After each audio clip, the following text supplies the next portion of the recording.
Hello and welcome. I'm Sofiko and this is Creative Minds Speaking, a podcast where I have conversations with creative industry professionals. Bringing into the spotlight those incredible people who are behind the scenes of art and entertainment is the main goal of this podcast. On today's episode, I'm going to chat with Ray Ahmed. Currently, he is a business development lead at PopArabia based in Dubai. I'm super excited to have Ray because I feel like he will share an interesting knowledge about the Arabic music industry. The first guest like this. So, hi, Ray. Thank you so much for coming to the show. Pleasure to be on it. Let's get started. Could you please tell us about your background? Well, so I'm originally from India, born and raised there. I'm from Assam in Northeast India, and I started my musical career as a rock and metal guitar player for different bands. I've played in different bands over the years, and did a little bit of touring with them um, around that region and India in general. And so that's how I began. But eventually, story of every brown kid, I ended up studying engineering.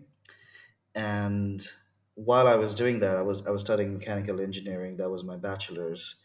And while I was doing that, I could not play with bands anymore because of schedule issues. So I ended up, somehow I ended up being involved in doing music for films and documentaries and doing sound design. I did a lot of music for live theater, did a lot of music for short films and documentaries. And so while doing that, I sort of um, got involved in other aspects of the industry as well.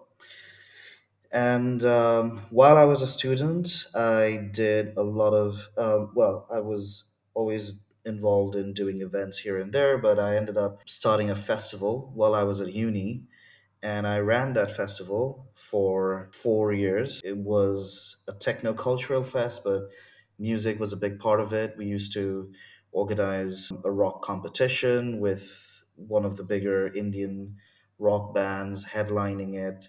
So that was my first stint into music business. Over the years after that, I started consulting for event companies and live event companies in that region of India, in Northeast. And by the time I graduated from engineering from university, I ended up founding and establishing a company with a couple of friends. I am still part owner of it. We're still running it. It's a film company that we established. It's called Red Cardinal Motion Pictures, based out of Assam. That was sort of the first professional, I would say, foray into the entertainment industry. And so, having done that, eventually in around 2016, 2017, I ended up going to Italy to do a master's in engineering. And while I was doing that, I saw the European music industry, the European entertainment industry, and music has always been my calling, and it felt like that was probably the right time and the right space for me to hop over and jump ship, right? Right before I went to Italy, I was part of a thing that Berklee College of Music used to do back in the day called Berkeley Global Clinics. And so these global clinics they used to bring out faculty from their Boston campus to India, to different cities, and they would do 4 or 5 day long workshops, right? So I was part of one of those events where I participated, and I got to know a few people from Berkeley, namely Clint Valadres and Annette Phillip. Both of them have had a great impact on my, great impact in starting my career. Yeah, when I was in Italy, I saw the European music industry, the European entertainment industry, and I thought it was time to listen to my calling.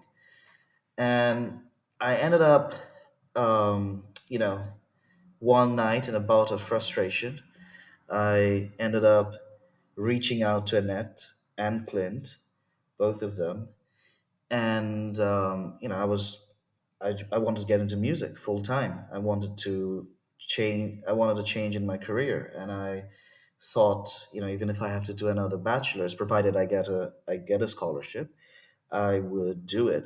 I would move to Boston and do a bachelor's if needed. So I reached out to them, and they wrote back to me saying, you've got experience. They said to me, you've got experience, you've got a degree. Why don't you apply to one of our master's programs in our campus in Spain? And it'll be easier for you to move to Spain from Italy because it's the same visa. And so, till then, I had no idea that Berkeley had a campus in Spain. So I applied. It was, of course, it's not easy to get there, but I applied, got in, and ended up doing a master's in global entertainment music business. So that's how I got into that. That's sort of the first step that I took to get into the music industry. That's amazing how you got there through so many obstacles, and it's beautiful that you never gave up and you listened to your calling. And then eventually, did you start working at PopArabia right after Berkeley, or you had some other positions in between? Right after graduation from Berkeley, I went back home to India, to Assam. I went back to do a few of the consulting stuff that I was doing for festivals over there, and was booking a few artists, managing some of them. So I was doing that, but I got connected to Spec, who is the founder and CEO of PopArabia, through a mutual friend, Shrishti, who is a Berkeley alum, and she is quite well known in the Indian music industry.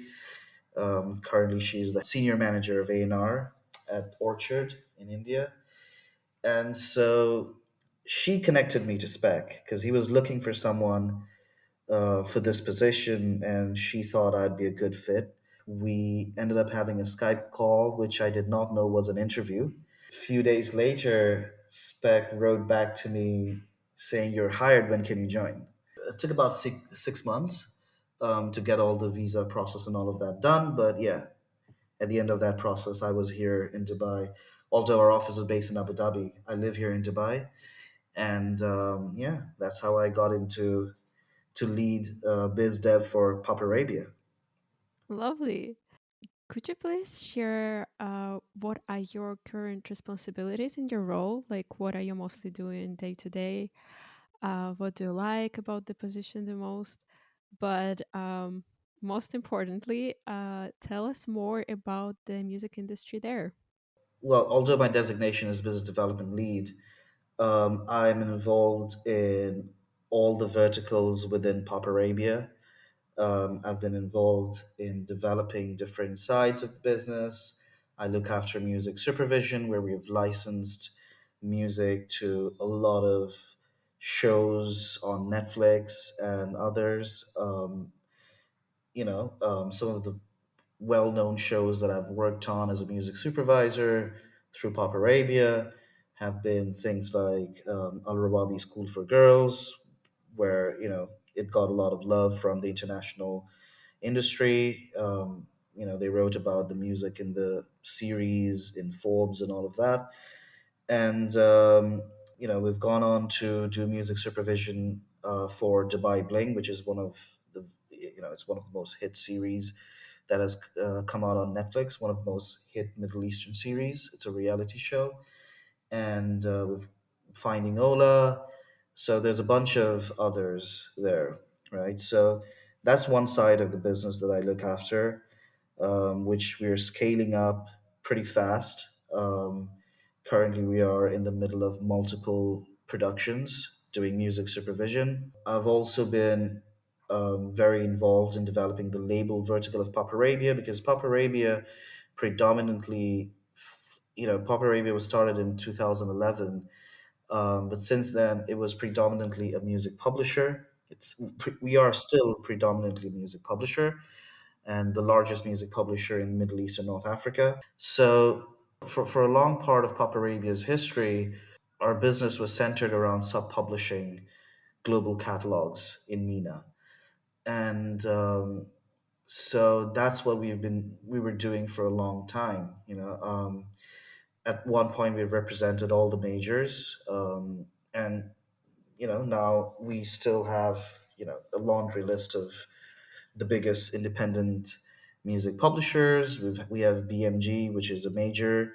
So we've got a really healthy market share of the of publishing in Middle East and North Africa, right? But in 2019, that was around the time when I came on board, we started a label vertical to the business, and we started investing in local Arab talent, signing cool indie acts, also some big ones. Um, some notable signings we've done is Bedouin Burger, which is a very cool electro pop Syrian Lebanese duo made up of Zaid Hamdan and Lin Adib, amazing artists, both of them. And then we have Haliwa, who is one of the biggest rappers and pioneers of Moroccan hip hop. We've signed Mohammed Ramadan to a publishing deal, who is the biggest superstar in the Middle East from Egypt. We've done joint ventures with 100 Copies, which is an Egyptian Mahraganat label. Mahraganat is a very niche, it's very popular, but a niche Egyptian hip hop inspired genre. And we also recently signed a JV with Mashrex, which is a Saudi hip hop label. We are investing in cool Arab talent that will become the sound of the next generation, or sound of the future as we move ahead in the story, right? That was a part of what I've done. Another thing that Pop Arabia has been very involved with since 2021 is catalog acquisitions. So we've acquired a lot of catalogs in the region, both master and publishing rights. And, you know, um, by now, we haven't gone public with a few of the acquisitions, but by now, our owned Arabic repertoire sits around 14,000 plus songs. So we are one of the biggest, if not the biggest, Arabic rights owner in the world. So that's a lot of what we've been doing at Pop Arabia. And I've been involved um, in all these different aspects of Pop Arabia. Another thing that we've done was in 2020, we established a subsidiary of Pop Arabia called ESMA, which means listen in Arabic. And ESMA is the first and only CISAC member entity in the Gulf. So it's a rights management entity. And in an environment where there is no CMO or PRO exists, we are sort of the de facto CMO. Right off the gate, we had licensed Dubai Expo, which was a big global 6 month long event. And, we've licensed everything, all the music that was playing there, public performance, mechanical rights, neighboring rights. And we've licensed, music was used in various ways at Dubai Expo. It was used in, there were artists performing live with band on track, or we had music playing in public areas. There were pavilions from various countries that were playing their own music.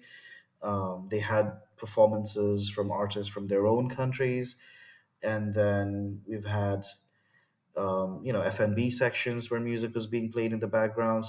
And then Expo put up music and recorded concerts onto online platforms, social media platforms, onto YouTube and their websites. So all of that, it's a complicated license to do, but we did it, and that was the first thing we did when we formed ESMA, right? And it was a solution. It was a much needed solution for the industry because historically those rights have never been licensed in this region. What you're saying sounds huge. Like, that's really, really a lot. It is. It is. We're trying to move mountains here. Somebody's got to do it. You know. That's true. That's true. Yeah.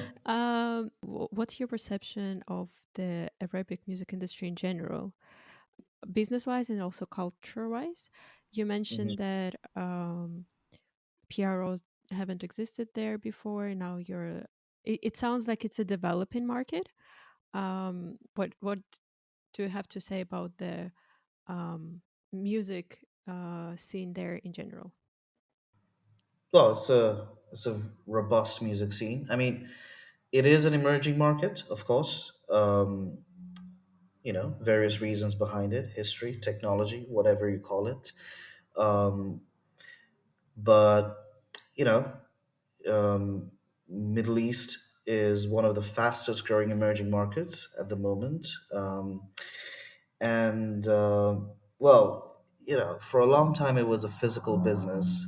It was only around 2018, 2019 when DSPs like Spotify and Apple Music started entering the market, and that's suddenly opened up the industry, and more and more artists came to the forefront.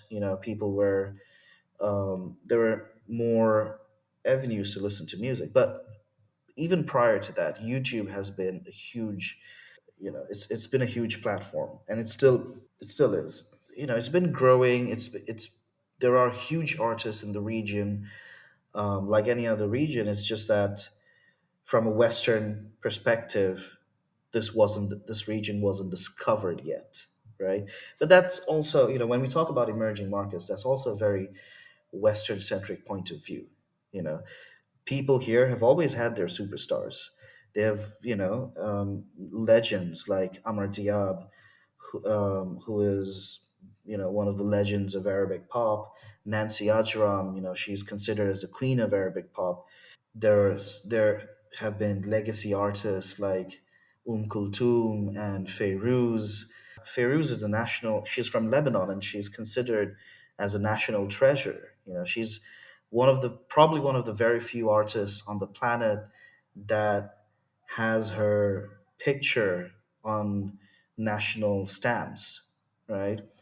So, so yes, this is a big market. It's a population of 400 something million people, and yeah, they have always had their superstars. They've always had a robust industry. Um, they have you know Egypt and Lebanon, and the Levant region traditionally, Syria, has been, those were the regions that have always produced art, amazing art in this region. They have had a long history of a film industry. Especially Egypt has had a long history of a film industry, and so all of that has existed always. From an artist perspective, and from the perspective of creating art and generating content, yes, it's been a big market forever, in fact. Hmm. Yes, there have been infrastructural issues. Certain things probably. Again, one thing you have to look at is MENA is a big region, right? It's not. It consists of the Gulf, which is UAE, Saudi, Bahrain, Qatar. Six countries in the GCC. It consists of the Levant region, which is Iraq and Syria and Lebanon. It consists of NAF, which is North Africa, that ranges all the way from Egypt to Morocco in the west.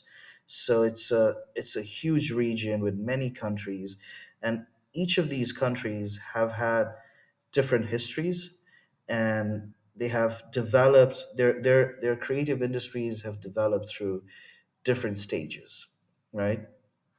Um, of course, there has been effects, geopolitical effects.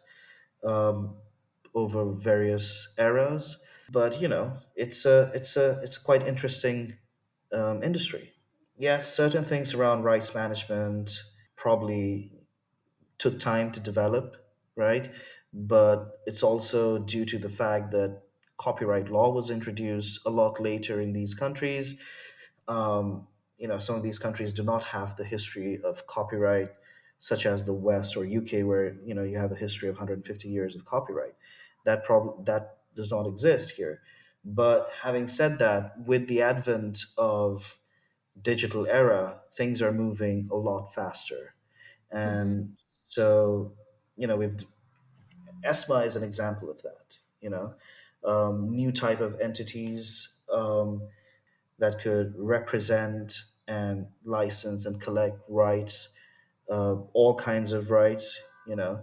Of course, in the West, you have performing rights, neighboring rights, and mechanical rights, all sitting separately within various different entities. But maybe for new and emerging markets, probably having a one-stop solution is a better way to go, right? Mm-hmm. So that's that's how I look at it. That's our view of the market, and you know, emerging markets is the future. If you look at it from a global perspective, if you just look at Spotify streams or streams on any DSPs, right? They have maxed out in the West, but there's still rest of the world left. Africa is still unexplored. Middle East, the DSP penetration in Middle East is still probably around um, 30-40%, depending on the countries and economic status of different people, right? Um, Most of Asia is still, DSPs haven't been able to penetrate most of Asia yet. YouTube is still the biggest platform in these regions. So there's a lot to be developed, and there's potential for development in emerging markets. And like I said, it's rest of the world outside of North America and the UK. That's true. Thank you so much for sharing. It's super interesting. Um, I'm curious. You mentioned a lot of countries. I'm curious if all these countries are kind of is there a lot of collaboration between the countries in the region, or like because from what I know, even there are a lot of like dialects in Arabic language. uh, would you say that it's somehow maybe gets on the way, or in general there are a lot of collaboration and support from countries? There is a lot of collaboration and support, you know.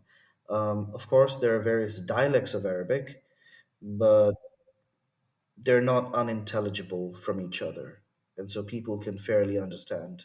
Of course, like I said before, some certain countries have a longer history Mm-hmm. of creating content, like Egypt and Lebanon, you know, Iraq to a certain extent as well, in the past. So those languages are widely popular, and it's the same language, they're just different dialects. So people tend to understand each other. And over the years, there have been a lot of collaborations, like Egyptian cinema um, has been popular throughout the region. Egyptian cinema has penetrated throughout the region across the Middle East. Egyptian cinema is very popular even in India. And likewise, Indian cinema is popular in this region. Indian cinema has penetrated into Middle East and North Africa and into Egypt, and so they borrow influences from each other every now and then. So that collaboration exists throughout the MENA region. Um, there, like Lebanese artists, Lebanese actors have performed in Egyptian cinema. They have collaborated with Egyptian artists in albums and various types of works. Same goes for others.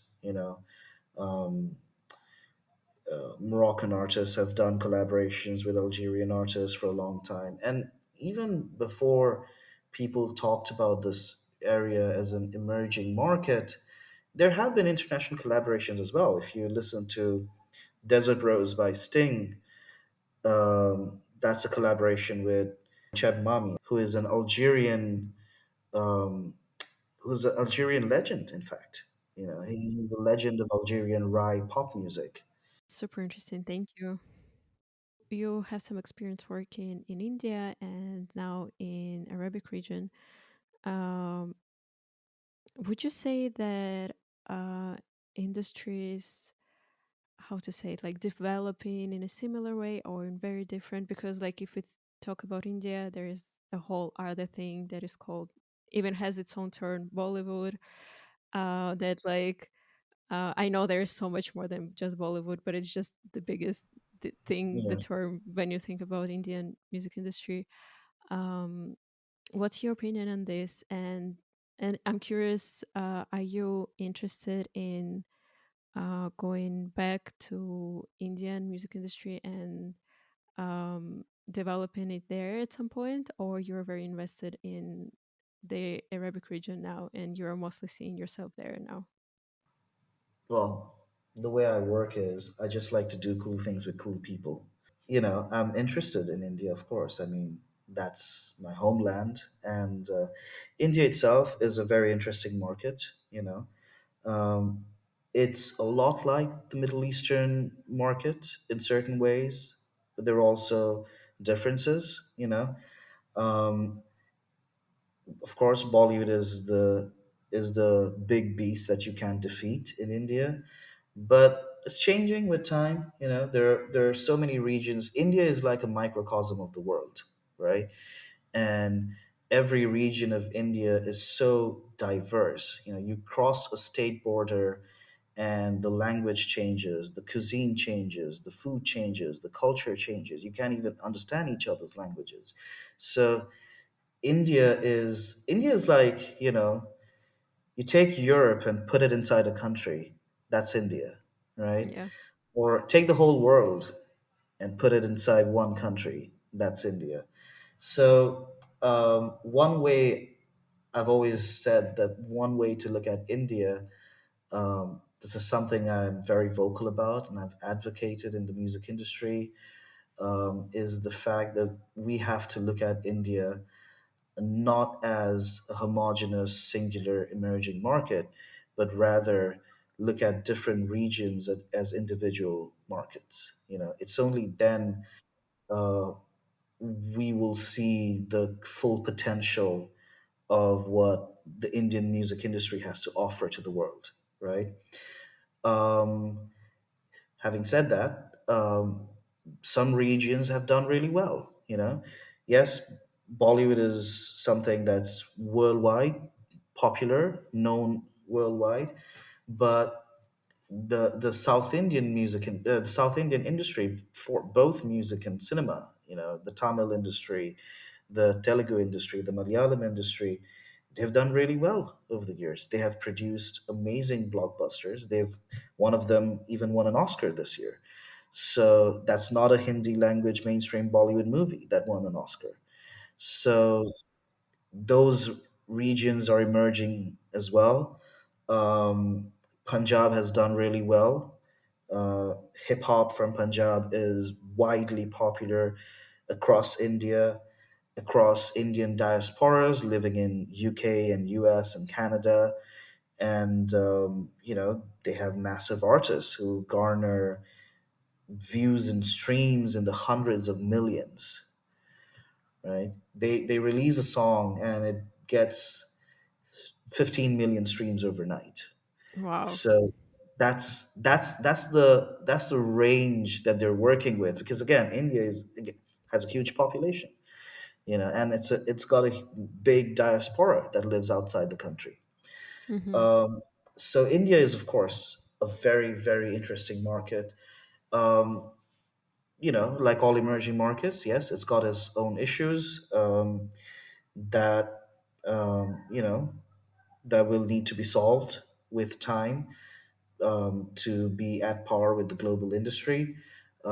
but a lot of it is getting better. You know, there are newer executives in the music industry, in the entertainment industry, new artists in India know about their rights. They're very vocal about protecting their rights. They have a better understanding of the business than artists previously did. So that awareness has, has been a bastion of change for the industry at large. And so, I think India is another interesting market. Of course, I still have some stuff that I do in India. I'd still, love to do more, and we'll see. Like I said, once I find cool people, I'll do some stuff. That's incredible. That's incredible. Thank you so much for sharing this with us. Uh, what would you say are your life highlights? It can be something personal or professional, as you prefer, or both. Well, there have been few.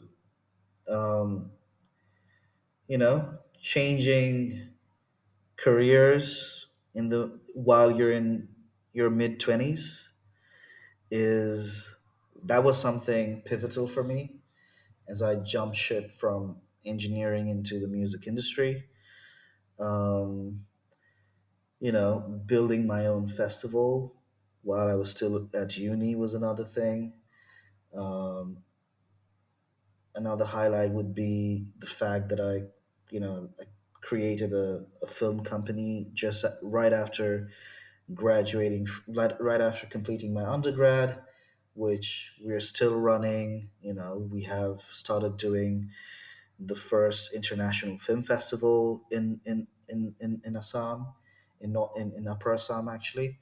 There has never been an international film festival in that region, so that's something we did. We're doing it again in 2024 January, the second edition of it. It's called Northeast International Documentary and Film Fest, NIDFF. More moments would be, of course, the time I spent at Berkeley. I met amazing peers and friends, and forged some connections for life. And that was a great year. It was hectic. It demanded a lot, or maybe I pushed myself a lot while I was there. But again, you have to understand that I came from a region where there's nothing. You know, I come from a region where we still today even we do not have regular venues to play live. So when I was growing up, we would type out tickets on Word file, print them out, sell them to our friends, um, ask them to come to, quote unquote concert, which is probably at at a friend's garage or somewhere, right? So coming from there to Berkeley was a huge, huge moment for me. And so when I was there, it was once in a lifetime for me. Mm-hmm. It was now or never for me. Mm-hmm. And so I decided, I decided that mid-flight when I was flying into Valencia that, you know, this is once in a lifetime, and I'm gonna suck the marrow out the bone, and I'll do anything and everything that I could. So I played on people's records. Of course, I did GMB. That was an amazing experience. Met amazing industry people who came as visiting faculty. Did a lot of work, engineering sessions, producing artists. That was great. And I think the experience at Berkeley sort of catapulted me um, a lot in terms of experience. Otherwise, I probably wouldn't have gained that experience in 10 years, I guess. And then, coming to UAE to lead BizDev for PopArabia, and it's emerging. It's very interesting to work in an emerging market. Of course, there are massive challenges, um, but that's the fun of working Mm-hmm. in emerging markets. So I think those are some of really, highlights, I would say. And we're building sort of building an industry from scratch in a way. So those are the highlights, I would say.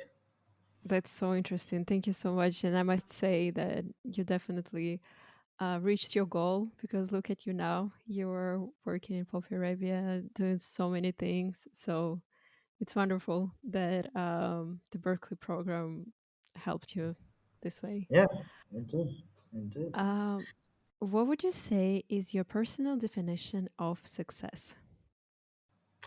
Well, success is so subjective. But one of my goals, it's a long way to reach that, of course. I consider that I'm just taking my baby steps into into the entertainment industry.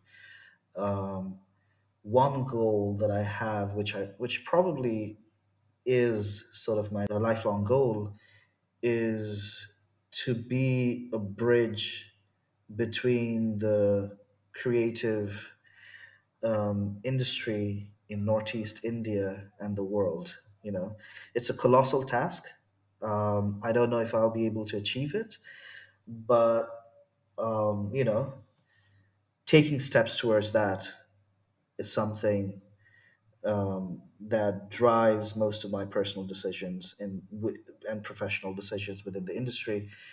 And you know, I don't know if I'll achieve it, but that is um, you know I'm trying to reach for the stars.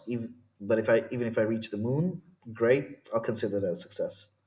I love this mentality. It's time, unfortunately, to wrap up our podcast. And at the end of the conversation, I ask the same four questions every guest. Some of them are silly, uh, but the first one is, do you have any book, movie, and song recommendations to our listeners? You mentioned a lot of artists already, but maybe there is something specific you'd like to Yeah. highlight. Well, I would say if you want to listen to the future sound of Arabic pop, go listen to Bedouin Burger. Um, Movies, well, I haven't watched a lot of movies lately. I've been watching some horror series, but I would recommend people who are interested in Gothic literature and horror adjacent stuff, go watch The Fall of the House of Usher on Netflix. It's a great show directed by Mike Flanagan, who I consider to be, someone who has reinvented the genre of horror and noir. And book, I'm reading this really interesting book. It's called Sacred Mushroom and the Cross.